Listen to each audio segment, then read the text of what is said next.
651. Kamu berani menyentuh orang Tuan Din? Wanita itu tampak tertegun, lalu disusul dengan tawa. Saking marahnya, wanita itu sampai gila. Aku sudah bilang, kalian pasti akan menyesal. Kalian akan sangat menyesal. Mungkin kalian memiliki latar belakang yang tidak biasa. Jadi, kalian tidak takut dengan Tuan Din. Tapi, biar aku beritahu, Tuan Din adalah Faja Agung. Kalian tidak bisa membayangkan orang sebesar apa yang ada di belakangnya. Tiba-tiba, wanita itu berdiri, lalu menunjuk Jensen dengan angkuh. Bibi, berikan dia 3 tamparan. Jensen tidak lanjut mendengarkan ucapan wanita itu. Sofia beranjak keluar. Sebelumnya, wanita ini telah memukul suaminya, Mulin. Sofia sudah menahan cukup lama. Kamu sudah gila. Wanita itu melotot. Gila juga pemuda ini, beraninya tidak mendengarkannya selesai bicara. Wanita ini pun berteriak, yang berada di belakang Tuan Din adalah sekte Gunung Hitam. Setelah bicara, wanita itu menunggu Jensen untuk memohon ampun. Plak. Namun, wanita itu malah disambut dengan tamparan Sofia. Sofia tidak tahu menahu dengan sekte Gunung Hitam. Yang Sofia tahu adalah wanita ini telah memukul suaminya.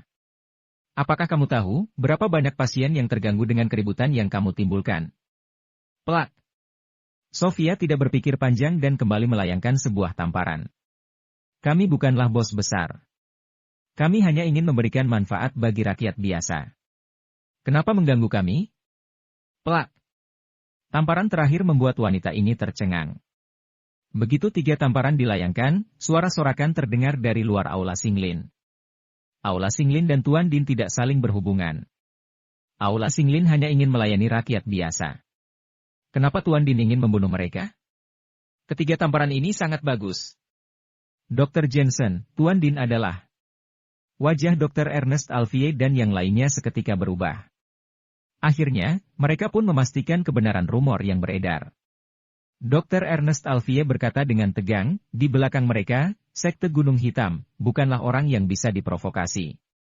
Orang bisa mungkin tidak mengetahui sekte Gunung Hitam, tapi Dr. Ernest Alfie dan yang lainnya tahu. Bagaimanapun, hanya beberapa lingkaran tertentu yang punya hak untuk mengetahui hal di dunia Jianghu. Dr. Alfred adalah dokter negara dan merupakan orang dunia Jianghu. Jadi, tidak ada yang berani mencari masalah dengannya. Dr. Alfred segera berkata pada wanita itu, kalian mencari masalah di sini. Wajar saja Aula Singlin memberikan kalian pelajaran. Sekarang, kembalilah dan beritahu Tuan Din, kami, Aula Singlin dan Tuan Din, tidak saling mengganggu sama lain. Benar. Tidak saling mencampuri urusan satu sama lain. Dr. Timothy menganggukkan kepala. Dia juga mengetahui hal-hal di dunia Jianghu. Misalnya, 4 sekte pengobatan tradisional terbesar di Huaxia. Dia dan Ernest Alfie mewakili 2 sekte. Namun, 2 sekte yang lain didukung oleh perguruan dunia Jianghu yang mengintimidasi. Bahkan Dr. Ernest Alfie mereka tidak berani melawannya. Sudah takut sekarang? Akhirnya, wanita itu tersenyum lega dan berkata dengan arogan, tidak saling mencampuri urusan satu sama lain. Cih! Sekarang kami mau ikut campur. Kenapa? Kita belum tahu siapa yang akan menang dan kalah. Tiba-tiba, Jensen menjawab dengan suara dingin. Cit! Di saat bersamaan, terdengar suara rem mobil. Sejumlah mobil mewah berhenti di tepi jalan. Tampak sekelompok pria berjas yang angkuh turun dari mobil tersebut. Kemudian, mereka menyingkirkan tanaman dan bunga-bunga di tepi jalan untuk membuka jalan. Seorang pria tua yang mengenakan mantel berwarna hitam dan memegang tongkat, berjalan dengan didampingi sejumlah pria berjas. Pria tua ini tampak arogan dan mengintimidasi. Pria tua ini tidak berbicara dan tidak mengeluarkan sepatah kata pun. Namun, setiap gerakannya terlihat menakutkan. Tanpa sadar, orang-orang di sekitar Aula Singlin pun melangkah mundur. Mereka takut terkena imbasnya. Tuan Din, akhirnya kamu datang. Mereka memukulku. Lihat, aku ditampar 3 kali dan ditendang 1 kali. Kamu harus membelaku. Oh iya, mereka juga tidak menghormatimu, Tuan Din. Melihat pria tua yang datang, wanita itu segera berlari dan mengadu. Tuan Din. Ekspresi orang-orang di sekitar tampak serius. Pria tua ini terlihat galak dan ambisius. Semua tempat hiburan di ibu kota wilayah timur laut berada di dalam kendalinya. Kekuasaannya membentang jauh. Wilayah timur laut adalah miliknya. Dia juga memiliki murid yang tak terhitung jumlahnya dan mahir dalam hal tipu daya. Tuan Din berusia sekitar 50 tahun, dia memiliki bekas luka di wajahnya. Setelah tongkat yang dipegang berhenti, seorang bawahan langsung membawakannya sebuah kursi. Kamu adalah Dr. Jensen? Pemilik aula Singlin. Tuan Din berbicara dengan tenang. Suaranya yang rendah terdengar seperti seekor singa yang mengaum. Wajah Dr. Ernest Alfier dan yang lainnya langsung berubah drastis. Dia takut akan terjadi konflik di antara mereka dan orang yang mengerikan ini. Dr. Ernest Alfier dan Dr. Timothy, kan? Aku pernah mendengar tentang kalian. Tuan Din berkata, aku akan menjaga reputasi kalian. Lupakan saja masalah hari ini. Tapi, aku akan membalas 3 tamparan yang dilayangkan kepada istriku. Oh iya, aku juga menginginkan anggur itu. Tuan Din berhenti sejenak, lalu memandang Jensen dan berkata, kamu tidak punya hak untuk menolak, tapi kamu punya kesempatan untuk membuatku menarik kembali kata-kataku barusan. Tapi, semuanya bergantung pada kemampuanmu. Selain itu, aku ingatkan. Aku menjaga reputasi Dr. Ernest Alfier dan yang lainnya karena mereka telah menjaga reputasiku. Kalau tidak, semuanya tidak akan sesederhana mengambil anggur. Yang terakhir, jangan kira karena kamu mengenal Tuan Hilton, lantas aku akan menjaga reputasinya. Aku dan Tuan Hilton tidak saling berhubungan. Meskipun Tuan Hilton berada di sini, aku tetap tidak mempedulikannya. Katakan, kamu hanya punya waktu 1 menit. Ucapannya begitu singkat dan arogan. Ditambah, Tuan Din juga mengurus masalah dengan cekatan. Dia tidak memedulikan alasan, dia hanya memedulikan hasil akhir. Beginilah gaya Tuan Din. Semua orang memandang Jensen, sangat gugup. Jensen, menurutmu? Kakek Herman menarik Jensen. Sebenarnya, kakek Herman ingin berdamai sejak tadi, tapi Jensen tidak mau. Tuan Din, kan? Orangmu datang dan langsung membuat keributan di aula Singlin. Apalagi, mereka juga meminta anggur tanpa alasan yang jelas. Kalau aku tidak memberikannya, mereka akan main tangan. Apakah seperti ini gayamu? Kata Jensen sambil tersenyum. Aku, Din, terkadang memang seperti ini. Tuan Din seolah sedang membicarakan hal yang biasa, kamu masih punya 40 detik. Baik. Jensen mengangguk, lalu menatap Mulin. Mulin mengertakkan gigi dan berkata, baik, aku akan mengambil anggurnya. Anggur? Aku memintamu mengambil tongkat penumbuk obat. Jensen menegur, lalu memandang Tuan Din dan berkata, aku juga akan memberikanmu 1 jalan. Bersujud 3 kali kepada rakyat yang hadir atau aku patahkan kakimu dengan menggunakan tongkat penumbuk obat. Apa? Semua orang membuka mulut dengan lebar. Beliau adalah Tuan Din, Faja Agung. Dia memimpin ratusan ribu orang dan merupakan penguasa wilayah timur laut. Bisa-bisanya Jensen mau mematahkan kakinya. Tuan Din melotot, ini adalah pertama kalinya dia bertemu dengan pemuda segila ini. Bos Jensen. Di saat bersamaan, sebuah mobil mewah datang. Tuan Hilton terlihat buru-buru keluar dari mobil dan berlari menghampiri. Tuan Hilton, tidak ada gunanya memohon untuk dia. Jensen telah mengambil tongkat yang dibawa oleh Mulin. Omong kosong. Apakah kamu mabuk berbicara seperti itu? Tuan Din marah besar, berikan dia pelajaran. Para pria berjas yang ada di sekitar bergegas menyerang Jensen. Yang mengerikan, semua orang ini adalah ahli bela diri sabuk hitam. Apalagi, di antara mereka juga terdapat beberapa master tingkat tinggi. Itulah kenapa Tuan Din sangat percaya diri. Itulah kenapa Tuan Din berani merendahkan Tuan Hilton. Semua bawahan Tuan Din lebih hebat dibandingkan Tuan Hilton. Jika bukan karena orang di belakang yang menyuruh Tuan Din untuk bersikap rendah hati, sejak awal Tuan Din pasti sudah menelan wilayah kekuasaan Tuan Hilton. Jangan mengurusi urusan satu sama lain. Tuan Din, sekarang aku akan mengurusmu. Wajah Jensen sangat dingin. Dia segera mengambil tongkat dan menyerang. Dr. Jensen, hati-hati. Ernest Alfier dan yang lainnya berteriak. Wanita di samping Tuan Din malah mendengus dingin, patahkan kakinya. Biar dia tahu, siapa yang memimpin di sini. Perang. Begitu wanita itu selesai bicara, suara pukulan terdengar. 52. Jensen menghempaskan semua master yang menyerangnya. Sangat mengerikan. Kecepatan Jensen seperti mobil berkecepatan tinggi. Sulit dibayangkan. Jensen memiliki tubuh yang kurus. Dari mana dia mendapatkan kekuatan sebesar itu? Pupil Tuan Din menyusut, dia sangat terkejut, ahli seni bela diri. Begitu kata-kata itu terucap, Jensen menunjuk Tuan Din dengan menggunakan tongkat. Plak! Tongkat itu menghantam kaki Tuan Din. Dalam seketika, kaki kirinya pun patah. Aku sudah bilang, aku akan mematahkan kakimu. Semua orang mendengar kata-kata yang diucapkan oleh Jensen. Semua orang tercengang. Ah! Tuan Din baru sadar dan berteriak kesakitan, kamu berani memukulku? Kamu tidak tahu siapa aku? Aku sudah bilang, aku akan membereskanmu. Jensen kembali melayangkan tongkatnya dan mematahkan kaki Tuan Din yang satu lagi. Kemudian, sebuah telapak tangan menghantam perut Tuan Din hingga mengeluarkan suara teredam. Wajah Tuan Din berubah drastis, kamu menghancurkan seni bela diriku? Meskipun Tuan Din sudah tua, dia adalah seorang master. Kemampuannya telah mencapai level tingkat bumi. Tuan Din menaklukkan berbagai wilayah dengan mengandalkan kemampuan dan arogansinya. Namun, sekarang Tuan Din sudah cacat. Dia seperti orang tua pada umumnya. Kamu mempunyai kemampuan, tapi kemampuanmu tidak digunakan untuk membantu orang. Kamu malah menggunakannya untuk mengintimidasi orang lain.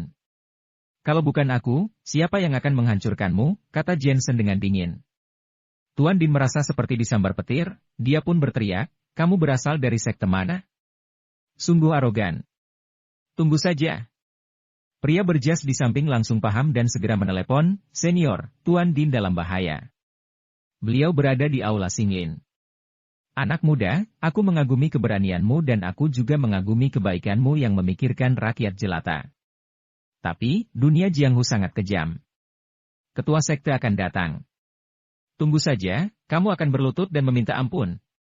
Setelah pria berjas selesai menelepon, Tuan Din berkata sambil menggertakkan gigi, aku bukanlah orang sembarang yang bisa kamu remehkan.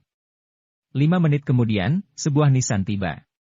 Sebuah mobil yang sangat biasa. Namun, begitu Tuan Din melihat plat mobil itu, dia langsung menyapa dengan hormat, Ketua. Melihat Tuan Din yang begitu hormat, semua orang langsung mengetahui siapa orang penting ini. Bahkan, seorang Tuan Din pun membungkuk dan memberikan hormat kepadanya. Saat pintu mobil terbuka, seorang supir turun lebih dulu. Supir membuka pintu belakang dengan hormat. Kemudian, seorang pria parubaya yang mengenakan pakaian master berjalan keluar. Pria parubaya melirik Tuan Din, lalu mengalihkan pandangannya ke arah Jensen. Pria parubaya gemetar dan mempercepat langkahnya. Mampus! Wanita licik yang berada di samping Tuan Din mencibir dingin. Kakek berjalan begitu cepat. Sepertinya dia sangat marah. Apakah kakek mau mematahkan kaki pemuda ini? Atau menyuruhnya berlutut dan memohon belas kasihan? Suasana langsung hening. Semua orang tidak tahu apa yang akan terjadi. Senior. Seketika, pria parubaya berhenti di hadapan Jensen. Dia langsung berlutut dan memberi hormat dengan satu tangan. Tuan Din masih mencibir dengan dingin, masih tidak berlutut. Berlutut, berlutut. Tuan Din kesulitan mengucapkan kata berlutut. Apa yang terjadi? Tuan Din menggosok matanya dengan keras begitu melihat ketua sekte yang berlutut di hadapan pemuda ini. Senior, kenapa kamu di sini? Pria parubaya itu berteriak dengan bersemangat. Pria parubaya ini adalah Matthew, ketua sekte Gunung Hitam. Belum lama ini, Matthew baru mengetahui kehebatan Jensen pada saat berada di lembah cacing kota Bona. Dalam sekali tebasan pedang, Jensen telah membunuh monster dari Akademi 13. Matthew saja tidak pernah bermimpi melihat hal semacam itu. Kemudian, Jensen menghilang dan terjadi ledakan besar di lembah. Namun, Matthew yakin, orang sehebat Jensen tidak mungkin mati. Benar saja, sekarang Jensen sedang memegang tongkat dengan marah. Aku tahu, pasti kamu. Jensen berkata dengan dingin, Tuan Din adalah orangmu? Iya, apakah dia telah membuatmu marah? Tanya Matthew dengan gelisah. Dia telah membuatku sangat marah. Dia adalah orangmu. Jadi, kamu harus menanggung kesalahan yang telah diperbuatnya. Jensen melayangkan tongkat yang dipegangnya. Ah! Matthew berteriak kesakitan karena kepalanya dipukuli. Matthew langsung merasa pusing. Dia hampir terjatuh, tapi dia tetap berusaha untuk berlutut tegar. Apakah kamu tahu? Orangmu datang ke klinikku dan membuat pasien-pasien di sini ketakutan. Jensen menginjak bahu Matthew. Sementara Matthew, dia tidak berani mengatakan apa-apa dan tetap membungkuk dengan hormat. Ketua. Tuan Din pusing melihat semua ini. Matthew adalah seorang ketua sekte yang akan memukul muridnya bila tidak senang. Namun, kenapa sekarang dia seperti seekor anjing? Orangmu juga mengancamku untuk mendapatkan anggur baimo. Apakah kamu tahu itu? Jensen kembali mengangkat tongkatnya. Kepala Matthew kesakitan. Rasanya dia mau menangis. Dia memintaku berlutut. Jensen memberikan pukulan terakhir. Matthew menangis dan berteriak, "Senior, semua ini salahku. Sebenarnya, dia meminta anggur itu untukku. Tanganku dipatahkan oleh monster tua lembah darah. Aku dengar, anggur Aula Singlin sangat bagus, makanya aku mau mencoba anggur itu. Aku tidak tahu bahwa senior yang membuat anggur itu. Kalau aku adalah orang biasa, mungkin hari ini aku sudah ditindas olehmu." Jensen menendang Matthew, lalu melangkah maju dan menginjak dada Matthew. Aku tidak berani lagi. Senior, tolong berikan aku kesempatan sekali lagi. Matthew memaksakan dirinya, Din, masih tidak mau berlutut? Tuan Din adalah orang yang cerdas. Semua sudah seperti, dia harus berlutut. Dan, meskipun kedua kakinya sudah patah, Tuan Din tetap berusaha untuk berlutut dan memohon ampun, Senior, aku sudah menyadari kesalahanku. Aku meminta maaf dan mengakui kesalahanku kepada semuanya. Jensen menatap Tuan Din yang sedang berbicara. Maaf, aku telah mengganggu kalian berobat. Aku berjanji, ini adalah terakhir kalinya. Aku tidak akan melakukan kesalahan seperti ini lagi. Tuan Din bersujud kepada semua orang. Maafkan aku. Wanita yang bersikap angkuh sebelumnya, juga berlutut sambil berlinang air mata. Akhirnya, wanita ini melihat siapa yang menang dan siapa yang kalah. Orang-orang di sekitar terkejut sekaligus merasa terharu. Yang mengejutkan, Jensen bahkan tidak takut kepada Tuan Din. Yang membuat terharu, orang sebaik ini malah bersembunyi di kota dan membuka klinik untuk membantu rakyat biasa. Jensen adalah dokter yang sesungguhnya. Senior, bagaimana menurutmu? Melihat kemarahan Jensen yang mereda, Matthew bertanya dengan suara kecil. Bereskan kekacauan di jalan ini. Kalau kurang satu bata atau satu batu saja, aku akan mencarimu. Jensen membuang tongkatnya, lalu berjalan masuk ke dalam aula Singlin. Dr. Ernest Alfie dan yang lainnya tidak bisa berkata-kata. Sedangkan kakek Herman mengejar Jensen dari belakang dan berbisik, Jensen, jangan berlebihan. Jangan terlalu memaksa para penatua itu.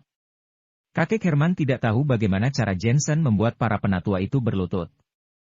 Namun, kakek Herman takut Jensen akan membuat mereka berpikiran pendek hingga nekat bunuh diri. Bagaimanapun, mereka adalah orang berdarah dingin. Jensen akan berada di dalam bahaya bila mereka menyerang. Kakek, tenang saja. Mereka tidak akan berani. Jensen tersenyum dan menggelengkan kepalanya, apalagi, mereka yang memohon kepadaku. Mulai saat ini, mereka akan menjaga tempat ini. Masalah kita akan berkurang.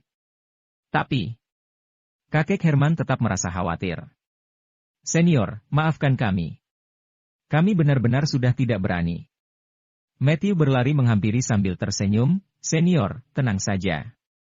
Meskipun akan memakan waktu 1 bulan, aku akan memaksa mereka untuk memperbaiki semua yang rusak. Matthew berhenti sejenak, lalu memandang Tuan Din dan berkata, Din, apa kamu mendengarnya?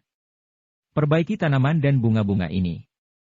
Kamu sendiri yang harus memperbaikinya. Kurang 1 helai saja, aku akan mematahkan kakimu.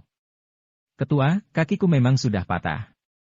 Tuan Din mengangguk dengan menyedihkan, tenang, tidak akan kekurangan 1 helai daun pun. Melihat Tuan Din yang telah mengakui kesalahannya, Matthew kembali menatap Jensen, Senior, tanganku sakit. Aku sudah mencoba berbagai obat. Senior, kamu adalah seorang dokter. Tolong, bantulah aku. Saat berada di lembah cacing, Jensen pernah mengatakan bahwa dirinya adalah seorang dokter dan ahli Feng Shui. Sebelumnya Matthew tidak percaya, tapi akhirnya sekarang dia percaya. 653. Tanganmu terluka oleh angin hitam. Tulangmu memiliki energi hitam yang aktif. Tentu saja kamu tidak bisa mengembalikannya seperti semula. Jensen berkata dengan datar, aku akan memberimu salep giok sambung tulang dan mengobatimu sebentar. Terima kasih, senior. Matthew sangat senang dan berkata, senior, aku masih punya satu permintaan. Aku tidak tahu kenapa, tapi urusan di dalam keluargaku sepertinya tidak mulus dan semuanya mengalami gangguan mental. Senior mengerti Feng Shui. Apakah bisa membantuku? Tiba-tiba, Jensen menyipitkan mata. Matthew segera berkata, senior, tenang saja. Aku meminta bantuanmu, tentu saja aku akan membayarmu. Kalau begitu, ayo, pergi dan lihat sekarang. Jensen menganggukkan kepala. Matthew adalah ketua dari Sekte 81. Jensen bisa mengetahui beberapa hal di dunia Jianghu, jadi tidak ada salahnya. Tak lama kemudian, beberapa Volkswagen Python berhenti di sebuah rumah kuno. Tuan Din mengikuti dari belakang sambil memegang tongkatnya. Dia segera membukakan pintu mobil untuk Jensen. Tatapan mata Jensen sangat menakutkan. Saat di mobil, Tuan Din menanyakan beberapa informasi kepada Matthew. Pemuda seperti apa yang bisa membuat seorang ketua sekte sampai berlutut seperti itu? Sangat aneh. Matthew hanya mengucapkan satu kalimat, pemimpin Akademi 13, meninggal di tangan Jensen. Tuan Din sangat ketakutan hingga hampir melempar tongkatnya. Sebenarnya, Jensen juga mendengar percakapan Tuan Din dan Matthew. Kalau dihitung, banyak pemimpin Sekte 81 yang kalah di tangannya. Namun, dari Akademi 13 hanyalah satu orang. Jensen justru penasaran, bagaimana kemampuan pemimpin Akademi 13 yang lainnya. Senior, sudah sampai. Tempat ini ditinggalkan oleh ketua Sekte Gunung Hitam yang sebelumnya. Karena tempat ini merupakan peninggalan turun-temurun, jadi tidak berani dijual. Kami tinggal di sini. Hanya saja, rumah ini jadi bermasalah sejak 3 tahun yang lalu. Semua orang yang tinggal di rumah ini mengalami gangguan mental. Di tengah malam, kamu sering melihat sosok yang berjalan-jalan. Bahkan, aku sendiri pernah beberapa kali melihatnya. Aku adalah orang di dunia Jianghu. Aku tahu keberadaan kekuatan gelap. Tapi, aku tidak bisa membereskan masalah seperti ini. Senior, tolong lihat Feng Shui rumah ini. Matthew memohon. Jensen mengangguk, lalu mengeluarkan kompas leluhur dan berjalan mengelilingi rumah kuno ini. Kemudian, Jensen menggelengkan kepalanya dan berkata, aneh, tidak ada yang salah dengan 6 hal rumah ini. Tidak ada yang mencurigakan, kok. Senior, apa yang dimaksud dengan 6 hal? Yang disebut 6 hal, mewakili 6 benda di dalam dan 6 benda di luar. 6 benda di dalamnya adalah pintu, kompor, sumur, toilet, pabrik, dan gudang hewan. 6 benda di luar adalah jalan, kolam, jembatan, kuil, dan pagoda. Jensen menjelaskan, dari sudut pandang ilmiah, kita harus melihat apakah konstruksi bangunan ini mempengaruhi medan magnet. Tapi, tempatmu ini biasa saja. Tidak melanggar 6 hal itu. Lalu, bagaimana semua ini bisa terjadi? Lantas, apakah ada hal yang tidak-tidak? Raut wajah Matthew berubah. Hal tidak-tidak seperti apa? Jangan membawa-bawa hantu atau iblis. Sebenarnya, secara ilmiah bisa menjelaskan yang terjadi dengan masalah di rumah ini. Jensen memperingati. Saat memasuki aula, terlihat banyak orang di dalam sana. Seorang gadis yang modis tampak berjalan keluar, lalu tersenyum, ayah, kamu sudah pulang. Kemudian, gadis ini menatap Jensen lagi, siapa orang gini? Beliau adalah master Feng Shui yang sangat handal. Ayah mengundangnya untuk datang melihat-lihat, kata Matthew memperkenalkan. Semudah ini? Apakah penipu? Gadis berusia 20 tahun ini tidak mempercayai Jensen. Gadis ini juga mempelajari seni bela diri. Dia mengetahui tradisi kuno dan tahu betapa sulitnya mempelajari Feng Shui. Feng Shui bukanlah hal mudah yang dapat dipelajari dalam sekejap. Ayah, menurutku jual saja rumah jelek ini. Kita pindah ke rumah bertingkat yang ada lift dan seluas 200 meter persegi. Bagaimana? Gadis ini cemberut. Pindah, pindah. Rumah ini adalah peninggalan leluhurmu. Mana bisa pindah? Matthew menegur dengan keras. Sudah tahun berapa ini? Apakah ayah mau tinggal di sini sampai tua? Apalagi, rumah ini berhantu, kata gadis ini dengan dingin. Omong kosong. Setiap hari mempermasalahkan hantu saja. Kalau kamu masih berani mengatai barang peninggalan leluhur, aku akan menghajarmu. Matthew marah dan ingin memukul. Bu. Gadis itu langsung menatap seorang wanita. Wanita itu juga mengerutkan kening dan mengeluh, suamiku, rumah ini benar-benar sudah tidak bisa ditinggali. Kamu tahu, selama 3 tahun ini, siapa yang tidak pernah menderita sakit? Meskipun sehat, kita selalu bermimpi buruk. Ditambah, setiap malam aku selalu merasa ada yang mengawasiku dengan tatapan jahat. Bahkan nenek Matthew pun membujuk, Matthew, demi keselamatan semua orang, jual saja rumah ini. Matthew menghela napas.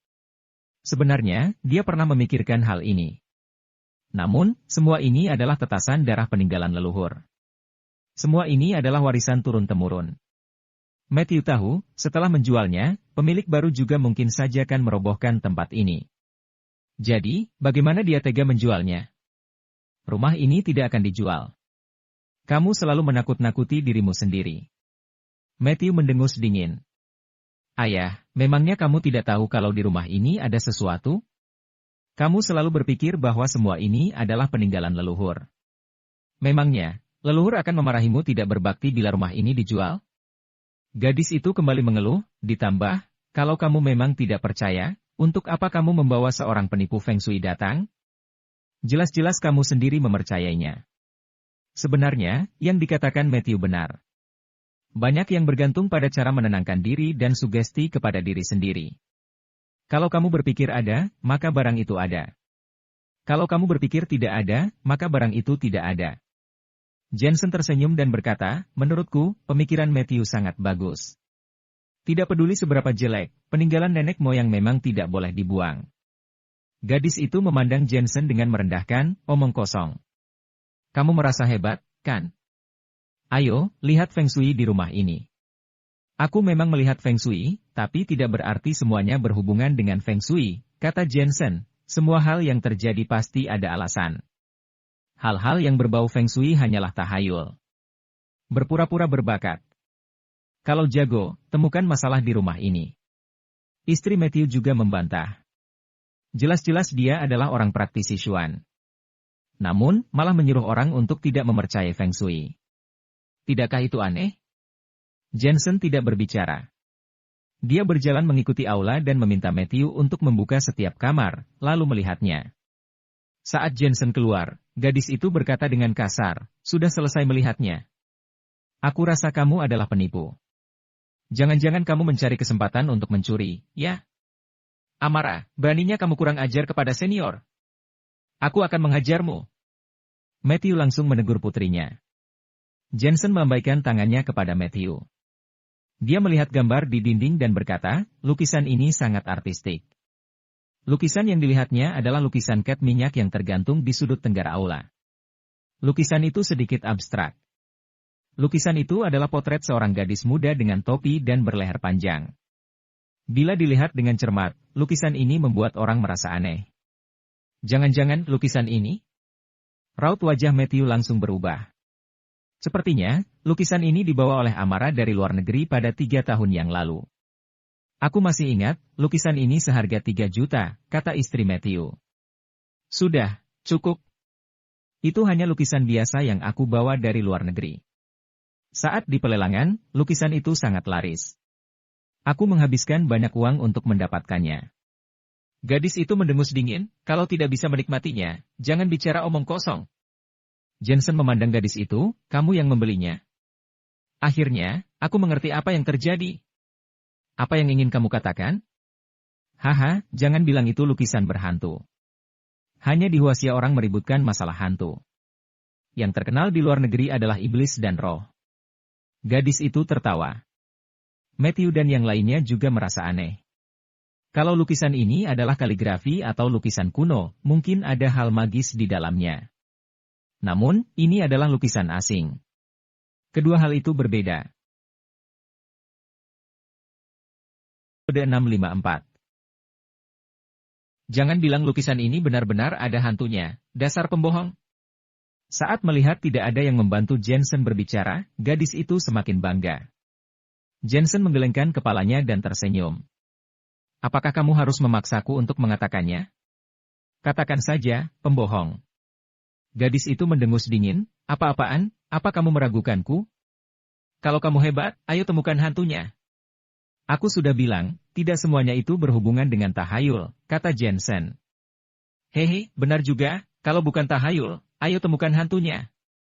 Gadis itu memainkan kukunya dengan ekspresi tampak menghina. Jensen menghela napas. Bukankah hantu itu juga tahayul? Setelah jeda sejenak, dia berkata lagi, lupakan, aku kasih tahu alasannya. Sebenarnya, tidak ada yang aneh dengan lukisan ini, tapi ada sejumlah besar bubuk halusinogen dalam lukisannya, terutama asam lisergat dietilamida. Halusinogen ini merupakan jamur yang diekstrak dari biji-bijian tertentu seperti gandum hitam dan biji gandum. Kalau terpapar langsung akan menjadi lesu, kemudian berhalusinasi. Kurasa benar, kebanyakan orang yang tinggal di sini terpengaruh oleh hal semacam ini. Begitu kalimat ini dilontarkan, wajah gadis itu berubah drastis dan langsung berseru, kamu tidak masuk akal. Kalau tidak masuk akal, biarkan orang lain mengujinya, maka kita akan tahu. Jensen berkata pelan, mengenai kenapa lukisan ini bisa tergantung di sini, kupikir kamu lebih tahu daripada orang lain. Matthew melotot, tentu saja dia mengerti apa yang sedang terjadi, lalu dia menatap gadis itu dengan marah. Ayah, aku tahu aku salah, tapi rumah ini sangat tua dan aku benar-benar tidak ingin tinggal di sini. Gadis bernama Amara ini tahu bahwa masalah itu telah terungkap, jadi dia tidak punya pilihan lain selain berlutut dan menangis. Memang benar dia sengaja membeli lukisan ini hanya karena dia ingin membuat rumah terlihat angker agar bisa pindah. Lagi pula, dia benar-benar lelah berada di sini. Semuanya tampak lusuh, tidak ada lift, dekorasinya sudah tua dan ada banyak ular, serangga, tikus, juga semut. Jika dia tidak mampu membeli rumah, dia tidak perlu mengatakan soal hal ini, tetapi keluarganya jelas punya uang untuk membelinya. Kamu ini. Matthew ingin menamparnya saat itu juga. Ini adalah peninggalan leluhur kita. Aku benar-benar tidak tahu harus bilang apa lagi padamu. Jensen menghentikannya sembari tersenyum. Matthew, kupikir begini saja, tetaplah tinggal, kamu lihat siapa yang ingin pindah, biarkan dia pindah. Lagi pula, tidak baik memaksa mereka untuk tinggal. Terutama anak muda, mereka memiliki ruang dan ide sendiri. Lagi pula, mereka masih bisa sering pulang untuk menemuimu, kurasa itu sudah cukup. Matthew tidak berani menentang Jensen, dia hanya memelototi Amara dengan marah. Ayo cepat berterima kasih kepada Master. Kalau dia tidak menjadi perantara untukmu, mungkin aku akan membunuhmu hari ini. Terima kasih, Kak. Oh, tidak, terima kasih, Master. Amara buru-buru berseru. Jensen tersenyum, ingat, banyak hal-hal tahayul yang tidak bisa dipercayai oleh anak muda yang terlalu pragmatis. Aku tahu. Amara tersenyum haru. Dia akhirnya bisa tinggal di lantai tinggi berlift. Faktanya, hal-hal tahayul memiliki pemahamannya sendiri dan kaum muda yang penuh semangat, tidak seharusnya melakukan penelitian lebih lanjut di bidang ini. Matthew, sebelumnya aku melihat sebuah ruangan dengan akar astragalus berusia 100 tahun yang belum pernah kutemukan. Master, kalau kamu mau, aku akan memberikannya padamu. Ini adalah hasil penggalianku di bawah tebing Gunung Hitam. Terima kasih. Sebelumnya, Jensen sudah berjalan mengelilingi ruangan ini, dia tahu bahwa dia sudah menemukan harta karun yang sangat bernilai. Untuk memperbaiki pil pembayaran 9 revolusi, dia hanya kekurangan astragalus berusia 100 tahun. Tak lama kemudian, Matthew keluar sambil memegang botol kaca yang berisi akar astragalus. Dia penasaran dan berkata, Master, apa yang akan kamu lakukan dengan akar astragalus ini? Alkimia. Jensen berkata pelan. Matthew menghela napas dingin. Alkimia merupakan sesuatu yang hanya ditemukan di zaman kuno. Dia memohon, Master, bolehkah aku melihatmu melakukan alkimia? Aku janji tidak akan mengatakannya pada siapa-siapa. Jensen mengambil akar astragalus dari Matthew. Karena merasa berutang budi, dia akhirnya berkata dengan acuh tak acuh, tidak apa-apa, tapi orang yang tidak berkepentingan harus keluar. Matthew buru-buru menyuruh keluarganya pergi, dan di dalam aula hanya meninggalkan beberapa orang saja. Jensen mengeluarkan daun taisui hijau giok dan bahan obat lainnya, kemudian meminta Matthew untuk mencari pembakar dupa beserta penutupnya. Lagi pula, di era sekarang, mustahil untuk bisa mendapatkan tungku pil. Faktanya, alkimia di zaman kuno juga merupakan alkimia obat, tetapi tekniknya jauh lebih rumit. Selain itu, teknik alkimianya tidak jauh berbeda dengan pabrik farmasi modern, tetapi efeknya berbeda. Ditambah lagi dengan hilangnya teknologi alkimia, sehingga tidak banyak orang yang mengetahuinya. Menurut pemahaman Jensen, bukanlah hal yang aneh untuk menyempurnakan pengobatan dengan metode kuno. Tentu saja, bagi Matthew dan yang lainnya, hal ini merupakan keajaiban di atas keajaiban, yang bahkan lebih sulit daripada melihat komet Halley. Oh iya, tolong kamu pergi ke Aula Singlin dan minta Dr. Ernest Alfie untuk datang. Jensen berkata sambil memilah bahan obat. Setelah selesai, dia menelepon Gracia. 15 menit kemudian, Ernest Alfie berjalan masuk ke dalam aula, lalu bertanya dengan sedikit penasaran, Dr. Jensen, ada perlu apa kamu mencariku? Bukan masalah besar, aku hanya ingin memperbaiki alkimia, jadi tunggu dan lihat saja. Jensen memasukkan bahan obat ke dalam pembakar dupa. Waktu itu, Dr. Timothy pernah mengatakan bahwa ingin melihat Jensen melakukan alkimia, makanya Jensen memanggil mereka ke sini. Alkimia. Seluruh tubuh Ernest Alfie bergidik, lalu dia berseru, ini adalah resep kuno yang sudah punah. Dr. Jensen, apakah kamu benar-benar bisa? Hebat, sungguh suatu keberuntungan bisa melihat teknik alkimia ini. Aku juga. Dr. Timothy bahkan sudah bersemangat untuk berlutut. Alkimia adalah keahlian para kultivator kuno.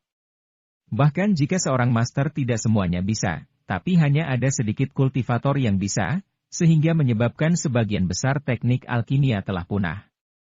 Dengan melihat alkimia yang dilakukan Dr. Jensen hari ini, pasti akan membantu keahlian medisku. Alfred juga berbicara dengan penuh semangat. Aku juga. Dia bahkan lebih bersemangat dan penuh haru. Jensen tersenyum getir sembari menggelengkan kepalanya, padahal ini hanya pil, haruskah sebegitu bersemangat? Jensen. Saat ini, Gracia juga datang. Setelah tahu bahwa Jensen ingin melakukan alkimia, dia juga sangat terkejut. Dia tidak tahu mengapa Jensen memintanya untuk datang, tetapi dia yakin bahwa alkimia kali ini pasti akan sangat membantunya. Di mata semua orang, Jensen sudah memulai alkimia.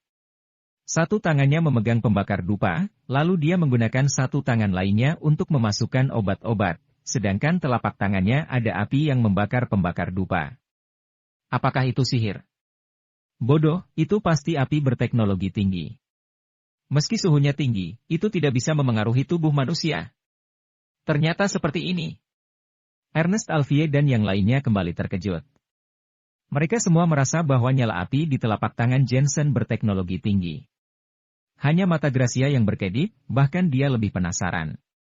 Suhu pembakar dupa meningkat dan bahan obat di dalamnya mulai mencair.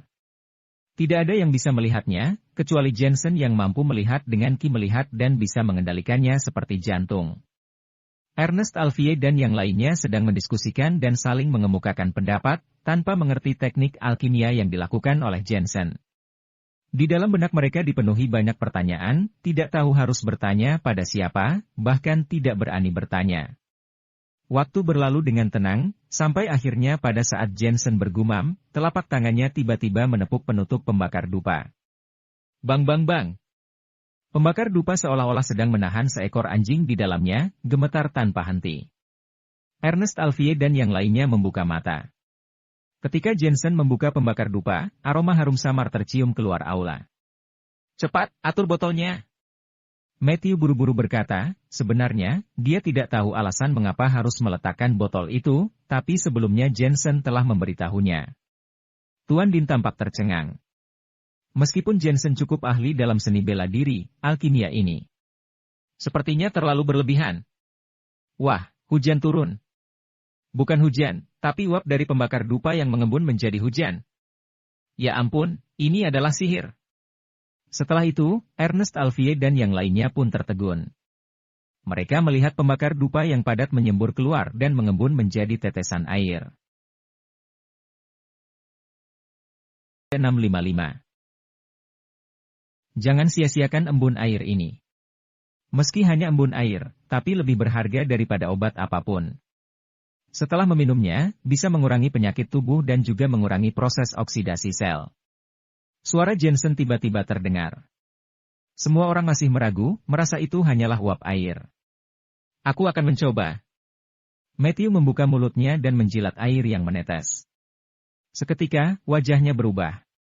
Aneh, setelah meminum air ini, sepertinya tubuhku menjadi lebih enteng, tulang lenganku dingin, bahkan energi Ki pun meningkat. Benarkah? Tuan Din pun mengikutinya. Tak lama kemudian, dia memperhatikan bahwa pori-pori seluruh tubuhnya terbuka, yang membuatnya merasa sangat nyaman. Penyakit kronis seperti masalah perut yang lama dideritanya kini sudah semakin melemah. Wajahnya akhirnya pun berubah. Meskipun dia juga seorang seniman bela diri, tetapi dia berada di posisi tinggi. Selama bertahun-tahun, dia telah banyak mengonsumsi anggur dan daging, sehingga membuatnya punya masalah kesehatan.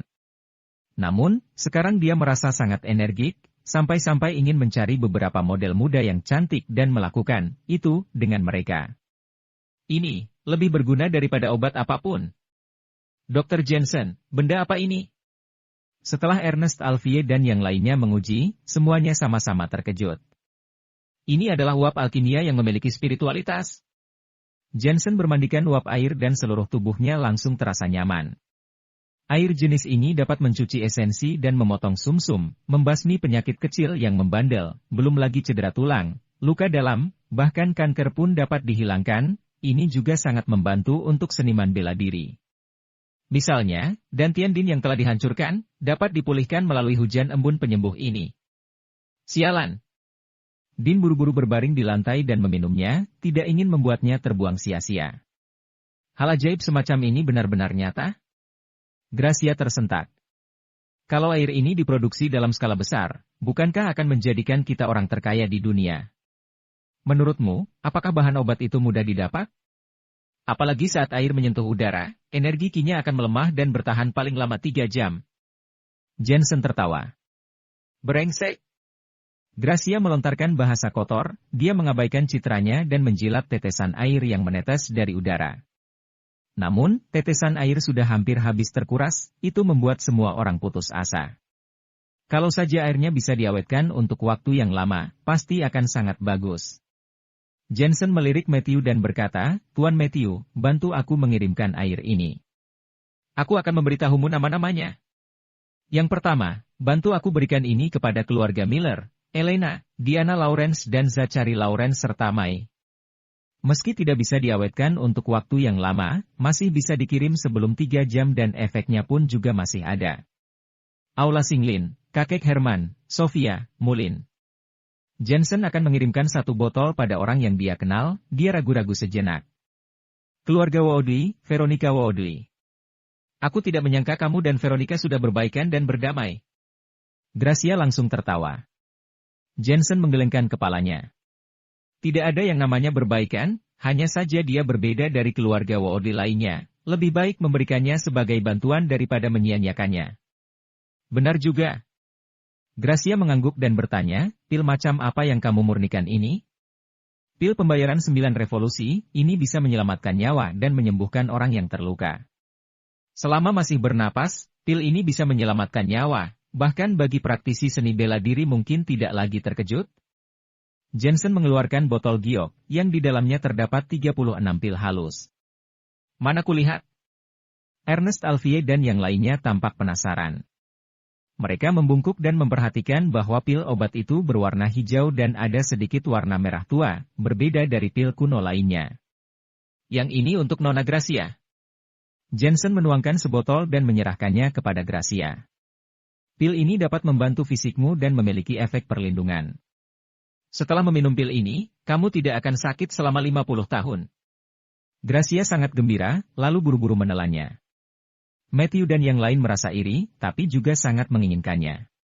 Tuan Din mengusap tangannya dan bertanya, Master Jensen, kalau kita sudah mengumpulkan bahan obat yang cukup, aku ingin tahu apakah kamu mau membantu kami memperbaiki obat pil.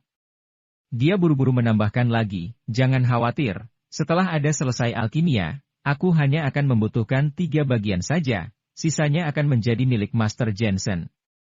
Kalau kamu dapat mengumpulkan cukup banyak bahan obat, kenapa tidak memurnikannya? Jensen tersenyum dan mengangguk, kemudian menuliskan obat-obat yang dibutuhkan. Obat-obat ini sangat langka, jadi tidak mungkin mengumpulkan bahannya dengan lengkap. Kecuali jika Matthew dan yang lainnya beruntung, maka tidak masalah untuk membantu mereka menyempurnakannya pada saat itu. Setelah mengobrol sebentar, Jensen dan Gracia pergi bersama. Sementara Tuan Dean dan Matthew, meskipun agak kecewa, mereka langsung mengirimkan air tersebut dengan penuh semangat. Kecewa, karena mereka tidak mendapat bagian dari pil obat ini. Bersemangat, karena mereka beruntung sempat dibasahi oleh hujan embun barusan. Terutama Tuan Dean, dia merasa energi di dantiannya yang telah dihancurkan kini sudah mulai pulih. Master Jensen benar-benar seperti peri. Keduanya menghela napas. Di sisi lain, anak buah Matthew mengirim air spiritual ini kepada keluarga Miller. Elena dan keluarganya sedang makan malam di aula. Mereka semua terkejut saat mendengar bahwa orang-orang itu berasal dari Faja Agung. Permisi, yang mana Nona Elena, Tuan Zachary dan Nyonya Mai? Saya diperintahkan oleh Dr. Jensen. Dia menyuruh saya untuk mengirimkan botol air ini dan menyuruh kalian harus meminumnya. Pengantarnya sangat sopan, dia meletakkan air di atas meja. Jensen? Daniel mengerutkan kening. Elena menatap air itu, dengan ragu-ragu dia menelepon ke aula Singlin. Benar saja, kakek Herman dan yang lainnya juga meminum air ini dan mengatakan bahwa air tersebut memiliki efek pemeliharaan kesehatan pada tubuh. Elena yang telah mengetahui keahlian medis Jensen segera mengambilnya. Dia juga memberitahu Zachary bahwa mereka sudah meminumnya. Daniel tidak berpikir demikian. Dia merasa bahwa itu hanyalah beberapa botol air biasa. Dia mengira bahwa itu pasti hanya air murni dari gunung, atau mungkin air yang berasal dari puluhan ribu tahun yang lalu. Lain halnya dengan Ricky, dia mengabaikan asal-muasal air tersebut, tetapi menebak, kakak ipar tiba-tiba mengirim air. Apakah dia berniat membujuk Kak Elena? Renata mendengus dingin, kakak iparmu memang sedang membujuk Elena, tapi dia melakukannya tanpa ketulusan. Bagaimana bisa menyuruh orang mengirimkan air? Aku sudah bilang, orang tidak berguna, Jensen pasti tidak bisa berpisah dari Elena. Lihat saja, dia begitu cepat menyerah. Haha, ada baiknya Jensen harus bisa menyingkirkan keegoisannya. Seorang pria harus mampu membebaskan istri mereka. Aku tahu orang itu tidak akan bertahan sebulan. Yang lain satu persatu berbicara dengan bangga dan bahagia. Kali ini, aku meminta kakak iparku untuk menyiapkan kado pernikahan untukku, dia pasti tidak akan berani menolak. Ricky bahkan lebih bangga lagi, seolah-olah Jensen tidak bisa meninggalkan Elena dan akhirnya memilih untuk menyerah. Elena, Jensen terlalu pelit, bagaimana dia bisa mengirim air untuk membujukmu? Air seperti ini bahkan ada di mana-mana, dapat didapatkan dengan mudah. Renata menambahkan, kalian, buang air ini, kalau dilihat-lihat juga tampak tidak bersih. Kalau memang Jensen ingin agar Elena tidak marah lagi, suruh dia menyiapkan uang sebanyak 2 miliar. Meskipun Jensen tidak lagi sebaik sebelumnya, Renata masih merasa bahwa dia tidak bisa dibandingkan dengan Aidan. Bagaimanapun juga, Jensen hanya kuat jika ada pendukung. Siapa yang tahu apakah mereka akan mundur di tengah jalan atau tidak. Apalagi Aidan merupakan putra tertua dari keluarga Woodley, yang mana keluarga Woodley akan selalu mendukungnya. Pada saat ini, Zachary tiba-tiba mendongak, lalu berkata dengan wajah terkejut, air ini memang memiliki efek pemeliharaan kesehatan. Waktu itu aku sakit mak. Meskipun sudah membaik, kalau terlalu sering makan, akan membuat magku jadi tidak nyaman, tapi setelah meminum air ini, aku merasa jauh lebih baik. Aku juga. Mai juga tampak terkejut. Kebetulan aku ada di sini. Aku merasa tidak enak badan, tapi setelah meminumnya, seluruh badanku terasa lebih baik. Bahkan Elena pun kaget karena dia juga merasa lebih enteng. Benarkah? Renata tersenyum penuh semangat. Episode 656. Bu, kakak ipar adalah dokter terkenal, pasti ada alasannya mengapa dia mengirim air ini secara tiba-tiba. Mungkin saja dia menemukan Polygonum multiflorum berusia ratusan tahun atau semacamnya, direndam dalam air lalu mengirimkannya pada kami. Naomi berseru, karena dia juga merasakan perbedaan setelah minum air tersebut. Keluarga Miller seketika menjadi hening. Gadis tengil, masih ada sisa, kah? Kamu jangan minum semua, simpan sedikit untukku. Renata secara tiba-tiba merebut air dari tangan Naomi, dan langsung meneguk sisa air yang tersisa dengan menuangkannya ke dalam mulutnya tanpa berpikir. Naomi tercengang, dan merasa sangat kesal. Bu, padahal ibu baru saja bilang ingin membuang air itu. Apa salahnya minum sedikit airmu? Wajah Renata seketika memerah. Setelah menegur, dia menatap Elena lagi. Elena, lihat sekarang, Jensen pun membujukmu. Kurasa perlu sedikit bantuanmu untuk mengurus masalah perusahaan keluarga Miller dan juga uang hadiah untuk adikmu. Dia menghela napas lagi. Saat ini, perputaran modal industri keluarga Miller tidak efektif, dan kakekmu sedang dalam tahap pemulihan dari penyakit serius. Keluarga ini hanya bisa mengandalkanmu untuk menyokongnya. Setelah menyampaikan, dia menoleh ke arah Ricky. Ricky, luangkan waktumu untuk pergi ke grup Dream Internasional untuk menemui kakak iparmu. Satu persatu orang yang duduk seketika saling berbisik. Omong-omong, mari kita jual kembali tanah yang diberikan oleh grup Dream Internasional untuk meringankan dana. Sekarang aku bahkan tidak berani menghabiskan 100.000 yuan untuk makan di luar. Sayang sekali. Bagaimanapun, Jensen sudah membujuk Elena. Lagi pula, dia menikahi anak dari keluarga Miller, jadi jika kita ada kesulitan, mau tidak mau dia harus membantu. Akankah dia tidak mau membantu? Pada saat Elena akan mengabaikannya selama beberapa hari, bahkan dia langsung panik. Sebelum ini, anggota keluarga Miller hidup dalam kemakmuran dan biasa menghabiskan miliaran dalam sebulan, tetapi saat ini sulit bagi mereka untuk beralih dari pemborosan menjadi hidup hemat. Di sisi lain, Jensen pergi bersama Gracia. Noan Gracia, apakah kamu merasa lebih baik akhir-akhir ini? Jensen menyentuh hidungnya. Gracia memiliki aroma yang aneh, bukan bau parfum, melainkan baru harum. Ada apa? Kamu ingin memberi tusukan lagi? Gracia tertawa. Dia mengenakan jaket pendek putih, rok coklat dan sepatu hak tinggi putih. Tampilannya sangat mewah, tapi memakainya terasa tampak suci. Tusukan?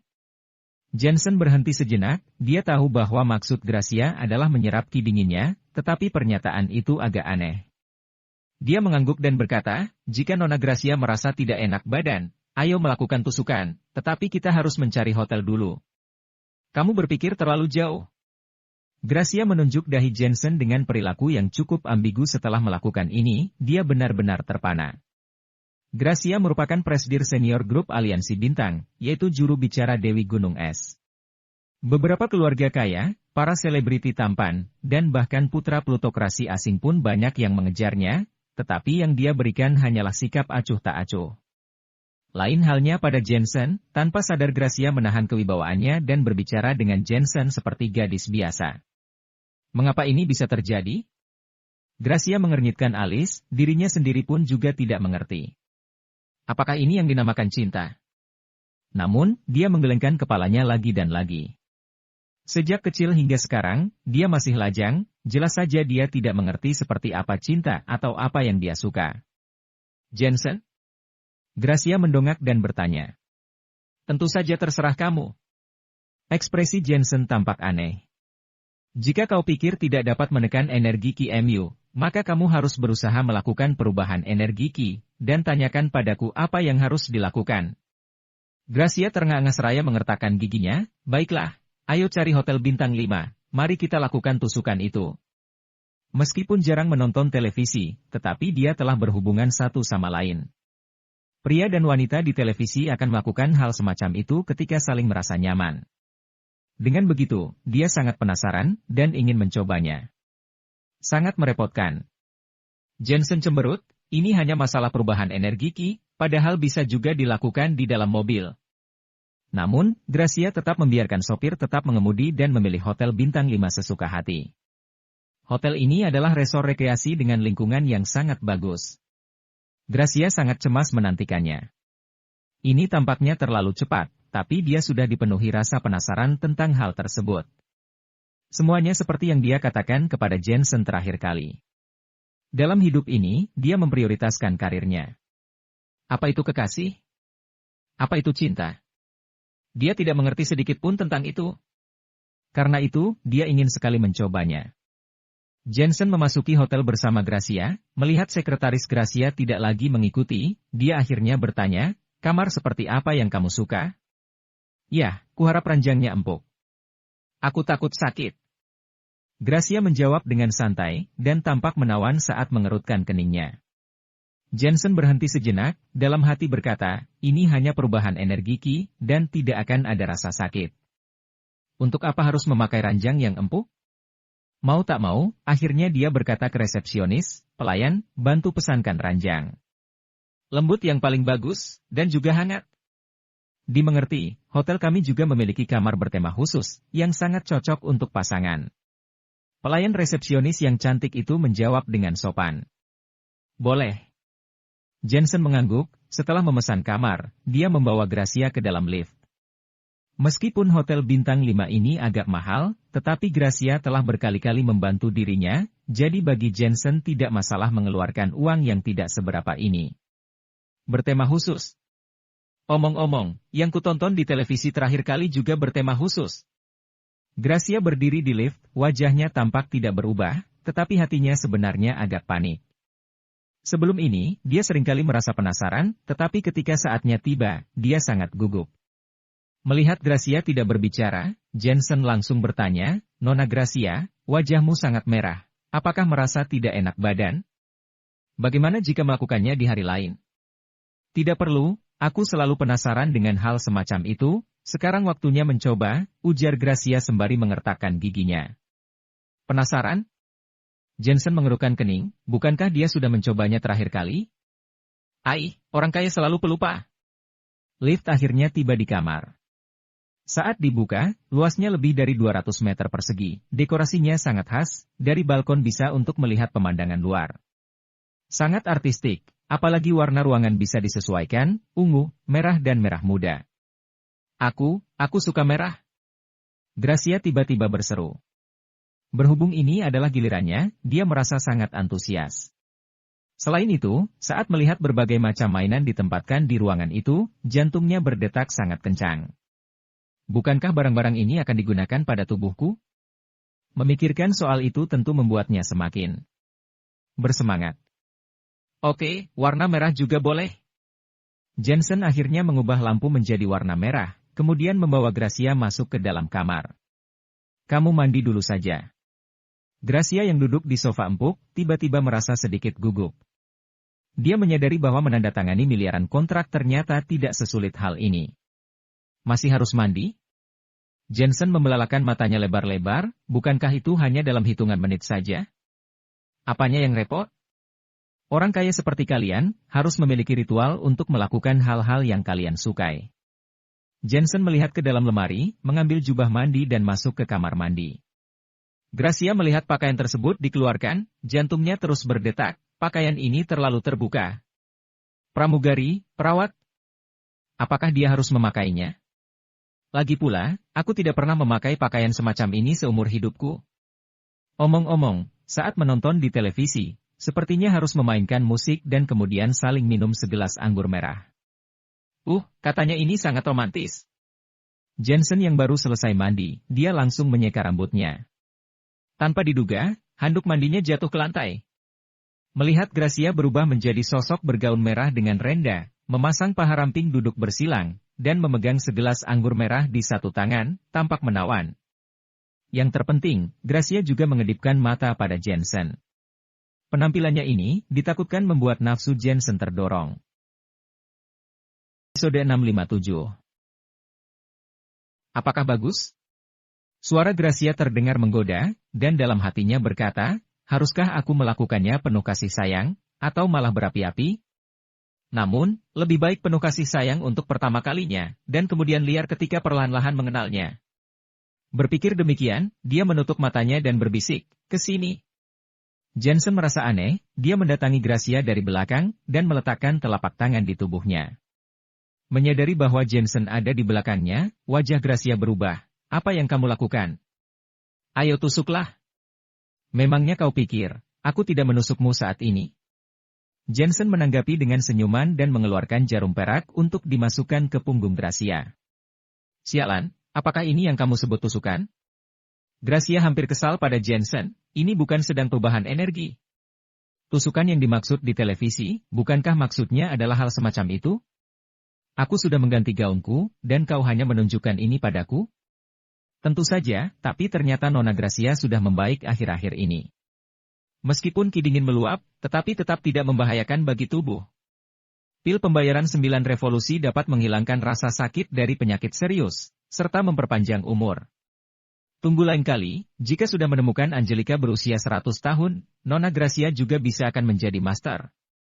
Jensen terus berkata bahwa dia sangat kompeten dan profesional.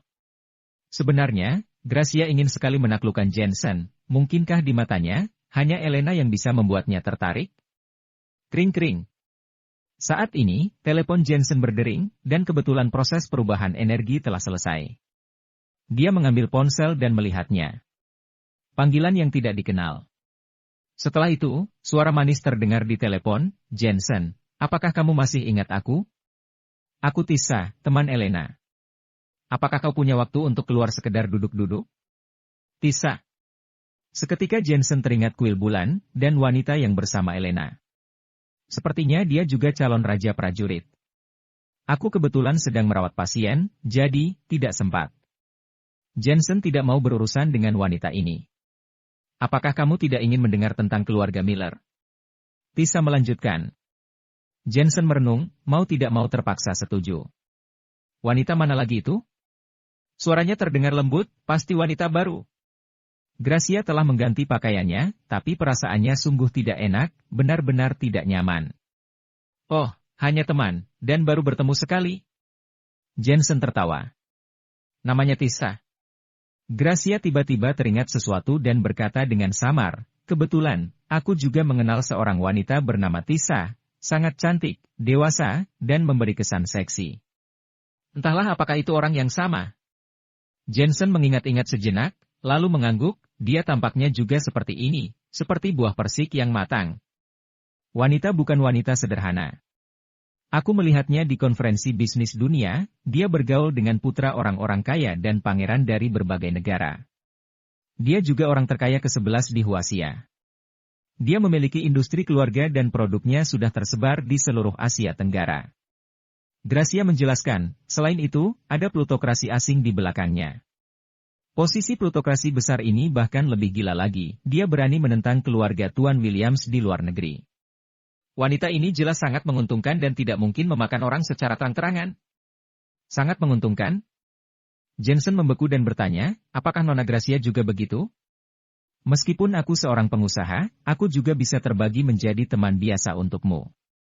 Aku tidak berniat memanfaatkanmu sama sekali. Gracia mendengus dingin. Sudah, aku sudah mengingatkan apa yang harus kuingatkan, kamu bisa menentukannya sendiri. Setelah bicara, Gracia pergi dengan sepatu hak tingginya. Grup. Suara bantingan pintunya pun bahkan lebih parah. Jensen menggelengkan kepalanya tanpa daya. Tanpa diduga, Nona Gracia, yang dikenal elit dan cerdas, bahkan bisa kehilangan kesabaran. Bajingan ini, aku ingin mencoba tentang tusukan itu, dia malah mengobatiku.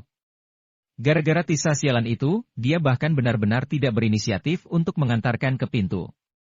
Jangan-jangan, apakah dia menyukai tipe yang seksi? Seraya naik lift untuk pergi, Gracia menjadi semakin marah. Melihat sosok itu, dia diam-diam menghela napas, dia sama sekali bukan tipe seperti itu. Jensen meninggalkan hotel, mengikuti instruksi Tisa dan segera tiba di sebuah hotel. Meskipun hotel ini bukan hotel bintang 5, namun memiliki kesan yang sangat khas. Yang terpenting, ini adalah hotel bertema otentik. Jensen mengerutkan kening sedikit, entahlah mengapa Tisa bertanya pada dirinya. Selain itu, hal ini tentang keluarga Miller. Sepertinya hanya setelah bertanya barulah kita bisa tahu. Dia memasuki hotel, bertanya dan mengetuk pintu salah satu kamar. Masuk. Di dalam terdengar suara yang lembut, sungguh lembut seolah tanpa tulang. Jensen mendorong pintu untuk masuk dan menemukan bahwa tema ruangan itu sama seperti sebelumnya, juga menggunakan lampu merah. Seorang wanita duduk di sofa, mengenakan baju tidur sutra, memakai sepatu hak tinggi berwarna merah, terbungkus stoking kristal. Di bawah cahaya lampu, bahkan membuatnya tampak lebih berkilauan. Jensen, sudah datang rupanya. Minumlah. Dia memegang anggur merah di tangannya dan mengangkatnya ke arah Jensen. Itu adalah Tisa. Bisa dibilang, Tisa memang seorang wanita cantik, berusia sekitar 30 tahun, dengan sosok dan temperamen sangat mirip dengan Natasha, tapi ada semacam karakter yang tidak dimiliki Natasha. Karakter tersebut sangat hangat dan liar. Bibir merahnya bahkan bisa membangkitkan gairah siapapun. Jensen tersenyum dan juga duduk di sofa. Kak Tisa memintaku untuk datang, seharusnya bukan hanya untuk sekedar minum, kan? Tentu saja tidak, aku merindukanmu, tidak boleh, kah? Tisa tampak menjadi antusias seperti api yang membara, dan berbicara secara terang-terangan. Jensen tidak tergerak. Kak Tisa, jangan bermain-main denganku, bicarakan tentang masalah yang sebenarnya, katanya sambil terkekeh. Masalah sebenarnya adalah minum-minum denganmu dan kemudian melakukan sesuatu yang lain. Tisa menunjuk sesuatu. Kak Tisa, apakah Elena memintamu untuk mengujiku? Tentu saja tidak, kakak sangat menyukaimu, karena kamu adalah calon utama Raja Prajurit, dan kamu adalah seorang dokter terkenal. Wanita mana yang tidak menyukai pria yang begitu cakap sepertimu? Keterus-terangan Tisa benar-benar membuat Jensen lengah. Tetapi dia merasa bahwa Tisa mengajaknya kencan, yang mana tidak sesederhana itu. Bisa menjadi calon utama Raja Prajurit, dan kamu menganggapnya sebagai gadis biasa sama saja membunuh dirimu sendiri. Selain itu, jika sosok Tisa yang seperti dikatakan oleh Gracia adalah orang di depannya, ini lebih menjelaskan kekayaan. Tisa sangatlah dalam. Kak Tisa, sebaiknya kau ceritakan tentang keluarga Miller. Semakin lama Jensen semakin tenang, dia bahkan tersenyum acuh tak acuh. Tisa yang terlihat sedang minum anggur, terus menatap Jensen yang awalnya terkejut, kini berangsur-angsur menjadi lebih tenang. Hal ini membuatnya semakin frustrasi. Calon utama Raja Prajurit itu benar-benar bukanlah reputasi yang sia-sia. Elena sekarang jalan dengan Aidan, dan meskipun keluarga Miller telah mengakuimu, tetapi mereka tidak puas dengan sikapmu, terutama Renata dan Daniel, yang selalu merasa bahwa keluarga Woodley lebih cocok untuk Elena, kata Tisa sembari mengguncang gelas anggurnya. Aku sudah tahu soal ini semua. Jika Kak Tisa hanya ingin mengatakan hal-hal ini, maka aku akan pergi. Jensen berdiri dan pergi. Tisa tiba-tiba meletakkan gelasnya, tangan gioknya menggebrak atas meja dan menendang Jensen dengan kakinya yang berhak tinggi. Jensen mengerutkan kening dan menepuk dengan satu tangan untuk menepis kakinya. Calon utama seperti yang diharapkan. Tisa melompat dan menepuk dada Jensen dengan telapak tangannya. Jensen menggerakkan langkah, meninggalkan area sofa, dan langsung menampilkan Tai Chi. Dengan sekali langkah, dia mampu meredakan serangan Tisa. Tanpa disangka Tisa tiba-tiba melompat, kakinya membentuk kaki gunting, dan langsung menjepit pinggang Jensen. Episode 658. Seperti biasa, Jensen melakukan kaki gunting yang mengancam jiwa ini dengan mudah, namun dia tidak menyangka Tisa tiba-tiba menyerang secara dadakan sehingga dia tidak bisa bereaksi tepat waktu. Brak! Keduanya menghantam karpet pada saat bersamaan. Jensen, aku tidak berjanji untuk melepaskanmu. Lagi pula, aku selalu terus terang, jika aku suka, maka aku akan melakukannya. Haha, Elena sering salah paham bahwa kamu berselingkuh dengan wanita lain, tapi aku tahu kamu adalah orang yang bersih, kamu juga telah menderita begitu banyak ketidakadilan, bukankah itu pahit? Banyak hal yang telah kau lakukan untuk Elena, datang ke kota Asmenia, lalu datang lagi ke ibu kota. Elena membantumu hanya di awal-awal saja, tetapi secara bertahap dia sebenarnya hanya membantu keluarga Miller, tidakkah kau merasa dirugikan? Karena dirugikan seperti itu, mengapa masih mengharapkannya? Dengan keunggulan yang kau miliki, banyak gadis yang menyukaimu, misalnya aku. Lupa memberitahu bahwa aku memiliki pelatihan khusus, dan semua jenis cara dapat memuaskanmu. Bisa dikatakan, suara Tisa sangat lirih, membuat seseorang merasa candu. Jensen yang selalu lemah dalam hal ini, hampir tidak bisa menghentikannya. Kak Tisa, ayo kita duduk dan mengobrol dengan baik. Jensen tersenyum pelan, aku tidak masalah memegang di pinggangmu, tapi kamu harus pamerkan dulu. Siapa takut? Kak Tisa terkikik. Jangan main-main, berdirilah. Kamu dan Elena berteman, jika dia tahu, maka pertemanan kalian akan runtuh. Jensen menasihati lagi. Demi pria yang kamu suka, tidak perlu berteman. Kak Tisa tidak menyerah sama sekali. Jensen tidak berdaya, dia tetap berjuang keras, meski sulit untuk melawan. Tiba-tiba, dia meletakkan tangannya di pinggang Kak Tisa dan menggelitik dengan lembut. Benar saja, Kak Tisa tidak bisa menahannya. Awalnya, dia terkikik lalu air matanya mengalir. Oke, aku tidak akan datang. Mau tak mau, dia akhirnya menyerah, dengan wajah merah bak buah apel. Jensen menggelengkan kepalanya. Dia berdiri dan ingin pergi. Jensen, mari bicarakan tentang bisnis. Lihat Jensen hendak pergi, Tisa duduk kembali. Hatinya kecewa, pria ini, betapa acuh tak acuh padanya. Dia percaya pada penampilan dan sosoknya. Jika dia berubah menjadi pria lain, dia akan berkompromi sejak lama. Beberapa orang ingin melakukan sesuatu pada keluarga Miller, tujuannya mereka demi harta karun milik keluarga Miller, yang disebut liontin metode kultivasi. Tisa berkata lirih, kupikir, sebagai menantu keluarga Miller, jika kau menyampaikan berita itu kepada kakek Miller, maka akan dapat mempermudah hubunganmu dengan mereka. Faktanya, Jensen sudah mengetahui berita itu sejak lama.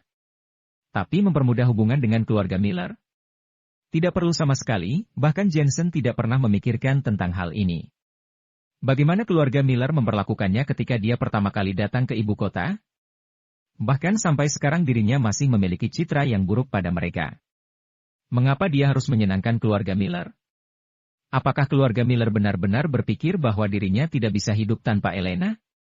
Melihat keheningan Jensen, Tisa menambahkan, karakter Elena sangat keras kepala. Meskipun dia salah, tetapi dia tidak akan mau mengalah padamu, jadi hanya kamu yang bisa menundukkan kepala dan mengakui kesalahanmu. Mengapa aku harus mengakui kesalahanku? Aku menyinggung keluarga Miller, apakah itu untuk diriku sendiri? Ini semua tidak selalu untuk Elena. Jensen dengan dingin berkata, 6 bulan perjanjian, dia juga membenci keluarga Miller. Setelah kami mencapai tujuan, dia benar-benar berpihak di sisi keluarga Miller, yang cukup membuatku jengkel.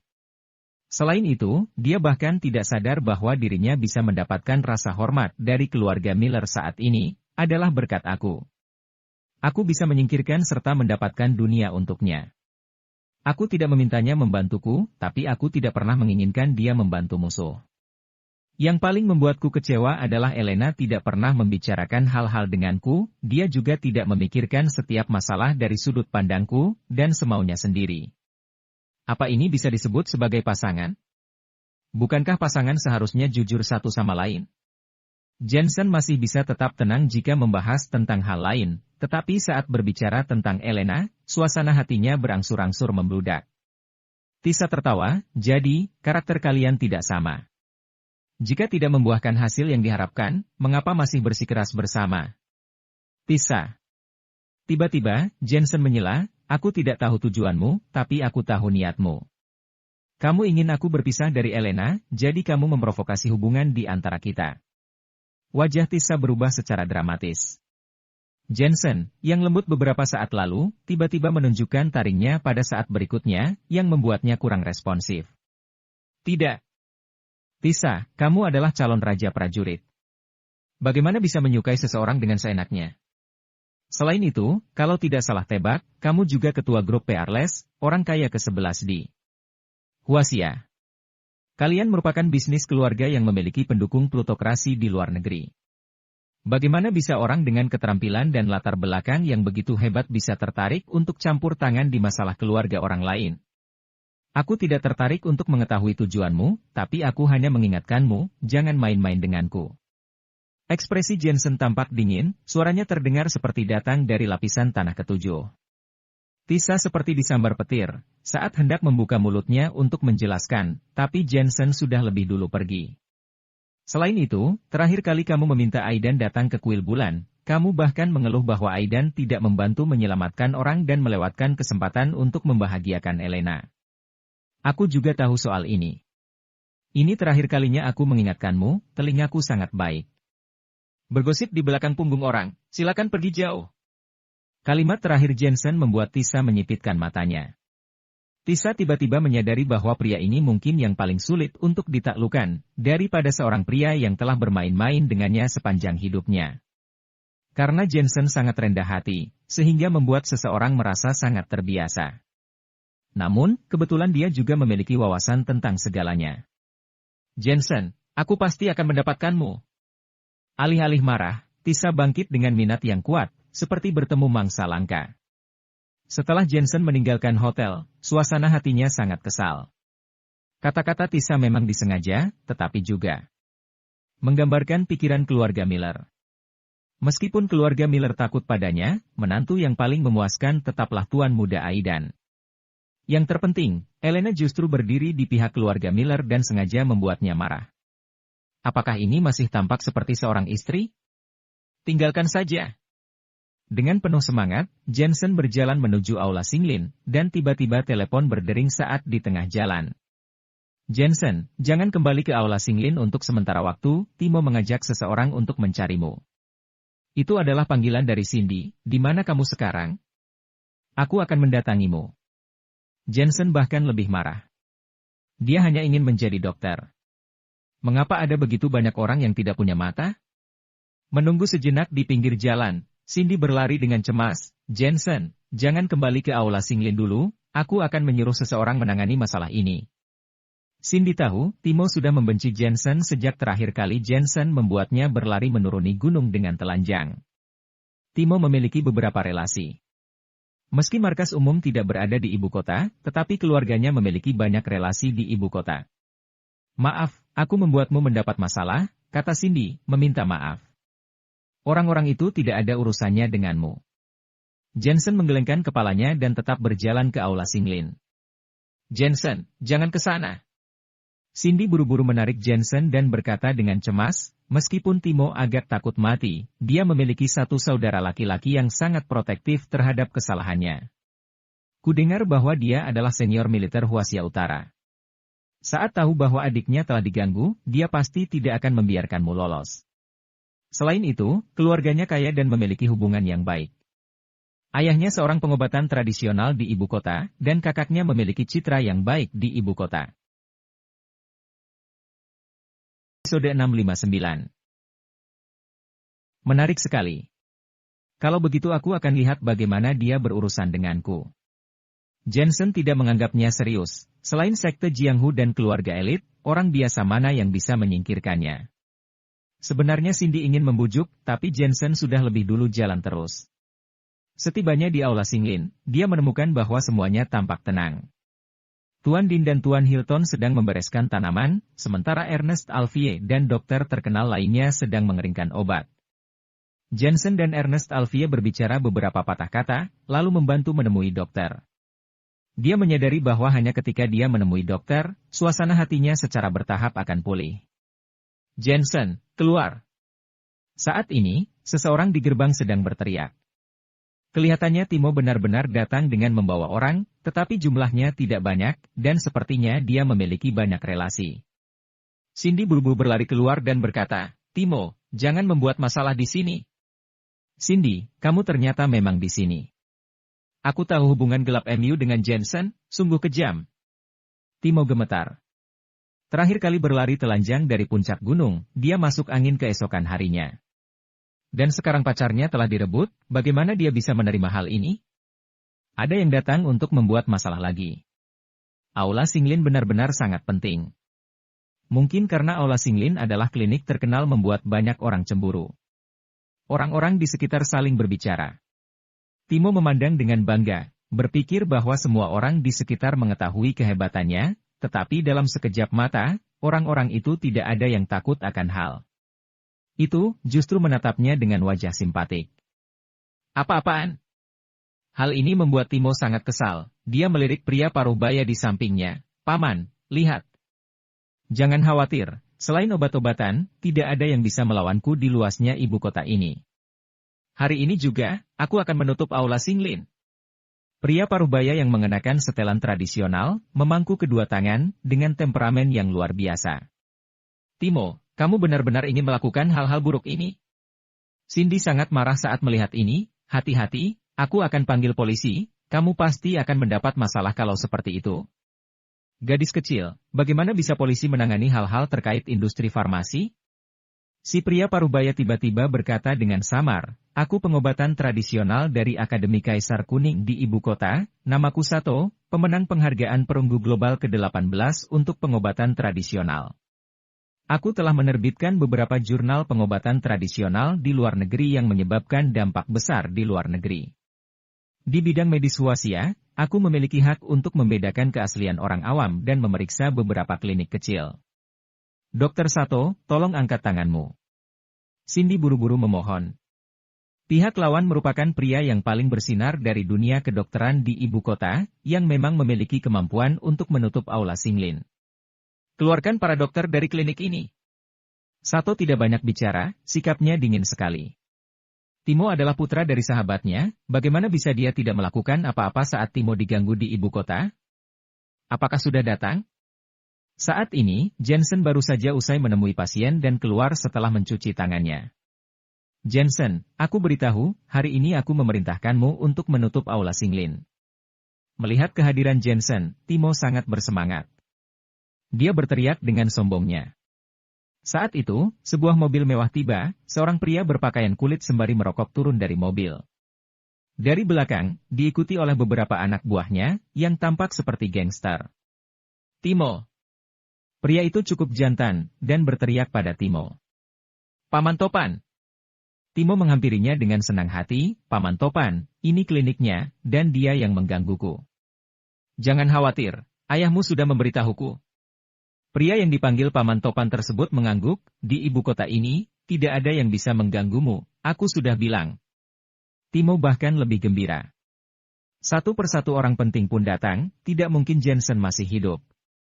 Dalam ilmu kedokteran, dia memiliki master dari salah satu dari 4 akademi pengobatan tradisional yaitu Akademi Kaisar Kuning dari segi latar belakang, dia memiliki bos besar bernama Paman Topan. Dengan relasi seperti ini, tidak hanya penutupan aula Singlin, tetapi dia juga bisa menjatuhkan Jensen dari ibu kota. Melihat ekspresi Timo, Jensen menyipitkan mata, itu saja. Sialan, kamu masih berani berpura-pura? Timo langsung marah dan berteriak kepada Sato, Paman Sato, bantu aku menghancurkan aula Singlin. Sato mengangguk dan menatap Jensen dengan cibiran, anak muda, membuka klinik di ibu kota bukanlah hal yang mudah, kau harus memiliki beberapa relasi. Dengan sedikit orang di belakangmu, yang terpenting adalah jangan menyinggung perasaan orang lain. Aku akan memberimu waktu 1 hari lagi untuk menutupnya. Tepat pada saat itu, dia tiba-tiba melihat Alfred keluar dari aula Singlin. Dokter Alfred? Murid-muridnya seketika menoleh. Alfred merupakan dokter negara, bagaimana dia bisa keluar dari aula Singlin? Tentu saja, ini belum berakhir. Ada satu orang lagi yang keluar, yaitu Ernest Alfie. Dia merupakan pemimpin kelompok tifus dan salah satu pemimpin dokter pengobatan tradisional. Ernest Alfie. Sato tertegun setengah mati, sampai-sampai tidak bisa mengucapkan sepatah kata pun. Tapi ini belum berakhir, pria tua lain keluar, yaitu Dr. Timothy. Dia juga pemimpin dokter pengobatan tradisional, pemimpin dari 4 sekte besar. Astaga! Orang-orang penting ini, hanya bisa dia temui di acara pertemuan terbuka dokter pengobatan tradisional. Dia berinisiatif untuk menyapa mereka, tetapi mereka mengabaikannya. Kenapa mereka semua ada di sini? Master, kenapa kalian bisa di sini? Sato mengubah sikap sombongnya, dan bertanya dengan rendah hati. Dia hanyalah seorang pengobatan tradisional dari Akademi Kaisar Kuning, yang statusnya bahkan tidak bisa dibandingkan dengan apapun. Aku sedang mengeringkan obat di aula Singlin, dan kamu? Ernest Alfie mengerutkan kening. Mengeringkan obat? Sato tercengang. Pemimpin dokter pengobatan tradisional sedang mengeringkan obat di sini? Entah dia yang gila, atau mungkin Ernest Alfie dan yang lainnya yang gila. Master Ernest Alfie, aku berencana untuk makan hotpot malam ini, jadi aku datang ke sini untuk membeli sayuran, hanya lewat saja. Sato berubah pikiran dengan cepat. Lagi pula, jika dia marah pada bos besar ini, dia tidak perlu mengikut campurkan dunia kedokteran. Paman Sato, kenapa malah makan hotpot? Tidakkah kau datang untuk menghancurkan aula Singlin? Timo langsung berteriak, Paman Sato, siapa para orang tua itu? Apakah mereka juga dari dunia kedokteran? Bunuh mereka. Bersamaan. Keluar. Sato hampir meledak. Apa? Kamu takut pada mereka? Kamu adalah 4 sekte besar pengobatan tradisional, ada banyak orang di dunia kedokteran, bukankah membunuh mereka sesederhana membalik telapak tangan? Timo sangat bingung. Bodoh. Apakah kamu akan mati jika tidak bicara? Sato menamparnya dengan amarah yang meluap-luap. Jika tidak tahu asal-usul orang lain, jangan membiarkan dirimu lepas kendali jika ingin melukai diri sendiri. Para master ini melakukan pekerjaan serabutan dalam mengeringkan obat, apakah hal ini tidak masalah? Selain itu, dia teringat lebih dari sebulan yang lalu, Akademi Pengobatan Tradisional Hantu Aula Kinsi tampaknya telah kalah dari Aula Singlin. Tapi, bagaimana dengan ini? Sato sangat takut Timo akan berbicara omong kosong lagi. Dia berkata dengan cemas, Timo, mereka adalah pria yang paling bersinar, seorang dokter negara, dan dua sisanya adalah pemimpin dari 4 sekte besar pengobatan tradisional. Apakah kau mengerti arti pemimpin? Dia perwakilan presdir senior pengobatan tradisional. Hah? Seluruh tubuh Timo gemetar. Dokter negara, 2 pemimpin dari 4 sekte besar pengobatan tradisional, dan kemudian mengeringkan obat di Aula Singlin. Dia mengertakkan giginya dengan kesal. Dunia kedokteran tidak bisa melakukannya, bukan? Itu tergantung siapa yang ada di belakang panggung. Dia berteriak ke sisinya, Paman Topan, suruh seseorang menghancurkan tempat ini. Pria yang dipanggil, Paman Topan, mengabaikan Timo. Dia justru menatap ke sudut jalan, di mana beberapa sosok yang dikenalnya membuatnya merasa bersalah. Paman Topan buru-buru berseru, sepertinya itu Tuan Din. Episode 660. Oh, ternyata Topan, apa yang kamu lakukan di sini? Di sisi lain, Tuan Din dan Tuan Hilton sedang membangun bata untuk memperbaiki taman bunga. Tuan Hilton juga ada di sini, sedang sibuk apa memangnya? Apakah ada yang bisa saya bantu? Seluruh tubuh Paman Topan gemetar, dia berseru sambil tersenyum. Dia bergaul di ibu kota, tentu saja tahu apa yang diwakili oleh Tuan Din. Yang paling mengerikan adalah kedua sosok terhormat yang saat ini sedang memperbaiki taman bunga dan membuat rumput pembatas. Ini memang karena bunga, atau hanya sekedar sedang berolahraga? Tidak perlu, aku merusak taman bunga di sini beberapa hari yang lalu, dan sekarang kami sedang memperbaikinya agar tidak mempengaruhi pemandangan kota, jawab Tuan Hilton sambil tersenyum. Paman Topan hampir goyah. Dia pernah melihat kedua bos besar membelah orang dengan pisau dan berjuang antara hidup dan mati. Dan untuk pertama kalinya, dia melihatnya menjadi tukang batu yang memperbaiki taman bunga. Paman Topan buru-buru menyingsingkan lengan bajunya dan ingin membantu, Tuan Hilton, Tuan Din, biarkan aku melakukan hal-hal sepele ini. Jangan mendekat, kita harus membuat penghijauan taman bunga ini sebaik mungkin. Tidak ada yang berhak untuk memperbaiki rumput pembatas Aula Singlin ini. Tuan Din melambaikan tangan untuk menghentikannya. Wajahnya tampak tidak senang, seolah membantu pekerjaan sama dengan merampas pujiannya. Paman Topan menyingsingkan lengan bajunya dan menatap, Aula Singlin? Aula Singlin lagi. Timo yang ada di sebelahnya, termenung seketika, Aula Singlin lagi. Dia tidak bodoh, melihat Paman Topan berupaya menjilat, dia memperkirakan bahwa karakter orang itu kemungkinan tidak sedikit. Sudut matanya tiba-tiba menatap seorang pria yang berjalan cepat, sembari teriak bersemangat, Kak, aku di sini. Kemudian, dia memandang Jensen dengan bangga, kakakku adalah orang penting di wilayah militer Huasia Utara. HM, kali ini aku akan memperkenalkan padamu. Tentu saja, dia bangga. Jensen adalah seorang dokter. Sangat mungkin untuk mengenal orang-orang di dunia kedokteran, serta bergaul di ibu kota. Ditambah lagi, dia juga bisa mengenal Tuan Din dan yang lainnya. Selain itu juga bisa kenal orang-orang kemiliteran. Berhayal saja, jika ini juga kenal, dia akan langsung bersimpuh padanya. Jensen menggelengkan kepala dan berkata, aku tidak mengenalnya, tapi kurasa dia mengenalku. Hei, kamu. Timo memasang ekspresi tidak percaya, mana mungkin kakakku mengenal dokter kecil seperti Emu. Hah, dokter? Pria itu sedang berjalan menuju Timo, tiba-tiba berbalik dan langsung berjalan menuju Jensen. Dia berkata dengan penuh semangat, ternyata benar kamu. Aku anggota tim kecil serigala, mungkin kamu tidak mengenalku, tapi aku mengenalmu. Dia juga anggota tim operasi khusus, tentu saja mengenal Jensen. Lagi pula, wajar jika Jensen tidak mengenalnya. Dengan begitu banyak orang di wilayah militer Huasia Utara. Jensen tidak dapat mengenal seluruhnya. Kak, kamu? Timo disambar petir. Jensen benar-benar tidak mengenal kakaknya, tetapi kakaknya justru mengenal Jensen. Timo, apakah kamu memprovokasi dokter? Pria itu tiba-tiba menatap ke arah Timo, seperti menebak sesuatu, lalu berkata dengan marah, Cepat kamu minta maaf. Timo seperti telah kehilangan jiwanya. Para dokter negara dan pemimpin pengobatan tradisional melakukan pekerjaan serabutan dalam mengeringkan obat. Vajra Agung ibu kota sedang membangun rumput pembatas dengan batu bata di punggung mereka. Bahkan kakak tertua pun mengenal Jensen. Siapakah Jensen ini? Timo, seseorang meminta pertanggungjawaban Aula Singlin beberapa hari yang lalu. Tahukah kamu apa yang terjadi padanya? Jensen berkata dengan ringan, seolah-olah dia sangat kesal pada Timo yang membuang-buang waktunya. Bagaimana kabarnya? Timo tanpa sadar berkata. Membangun taman bunga di sana. Jensen menoleh ke arah Tuan Din yang ada sisi lain. Timo yang tampak ketakutan, kakinya lemas. Aku hanya ingin makan hotpot, sengaja lewat sini untuk membeli seafood, katanya cemas. Makan seafood. Jensen mendengus dingin, aku justru menunggumu untuk menghancurkan Aula Singlin. Kamu bilang padaku ingin membeli seafood? Orang yang sangat tidak sopan. Cepat, hancurkan Aula Singlin.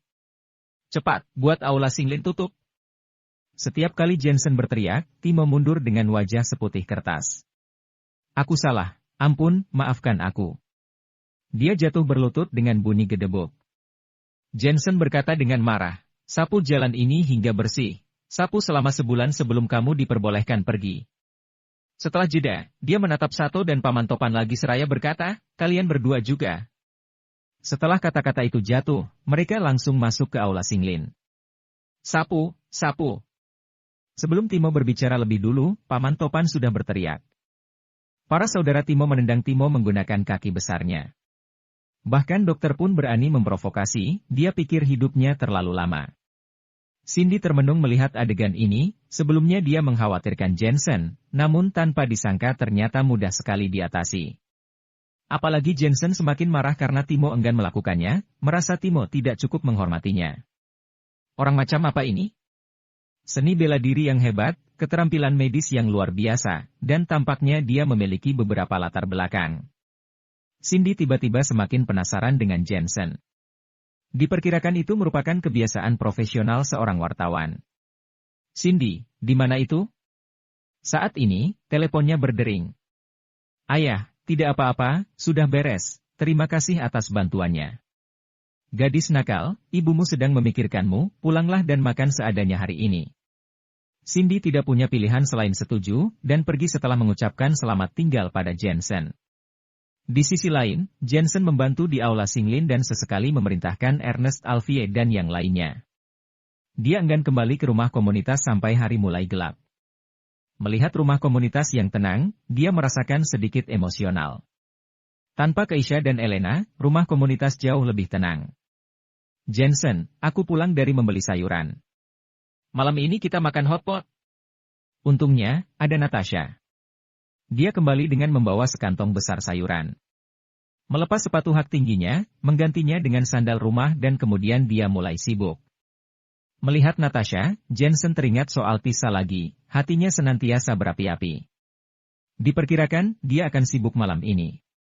Apalagi, meski Natasha tidak seliar Tisa, tapi dia penuh feminitas. Yang terpenting yaitu, dia tidak berniat melakukan itu. Keduanya sedang makan hotpot dengan hangat. Jensen, Elena juga harus pulang, kalian berdua perang dingin untuk waktu yang lama, ujar Natasha. Terakhir kali aku melihatnya, dia bersama Aidan. Jensen cemberut. Elena bukanlah orang seperti itu. Dia memang mencintaimu, tapi mulutnya cukup sulit untuk mengungkapkan. Aku tahu, tapi dia mungkin hanya ingin tenang. Saat ini, keluarga Miller sedang menungguku menundukkan kepala dan mengakui kesalahanku. Jika aku mau berkompromi, keluarga Miller akan lebih menginjakku lagi di masa depan nanti. Jensen menggelengkan kepalanya dan menolak. Natasha menghela napas, enggan membujuk lagi. Menanyakan tentang grup Dream Internasional, Jensen merasa agak malu pada saat bersamaan. Saat ini, dia bukan lagi pemula dalam bisnis. Tetapi Natasha selalu sibuk dengan grup Dream Internasional, sementara Jensen sudah lepas tangan. Jika tidak ada yang lain, bahkan dia tidak tahu di mana alamat grup Dream Internasional. Kakak Natasha, beberapa hari ini aku akan pergi ke grup Dream Internasional untuk bantu-bantu di sana. Baik. Natasha mengangguk gembira, omong-omong, beberapa hari lalu salah satu keluarga Williams datang dari luar negeri dan berkata bahwa mereka akan memesan 100 set produk kosmetik Snowy Series, 1 set Dreamy Series. Keluarga Williams? Jensen teringat akan murid Williams yang sudah lama tidak dia temui. Dia segera bertanya sekali lagi, memastikan bahwa itu memanglah keluarga Williams. Bagus, antar ke mereka, dan jangan meminta bayaran, katakan saja Jensen yang memberikannya. Kamu kenal dengan keluarga Williams? Natasha terkejut. Apakah kamu lupa? Terakhir kali PT Senlena gagal bekerja sama dengan Liga Basket Domestik, kemudian kami menemukan cara untuk bekerja sama dengan Liga Basket NBA asing, cara ini berkat bantuan keluarga Williams. Bagus kalau begitu, aku akan segera melakukan apa yang kamu katakan. Keduanya mengobrol sejenak tentang bisnis, lalu Natasha pergi mandi. Mendengarkan suara air di kamar mandi, Jensen menjilat bibirnya dan berjalan masuk.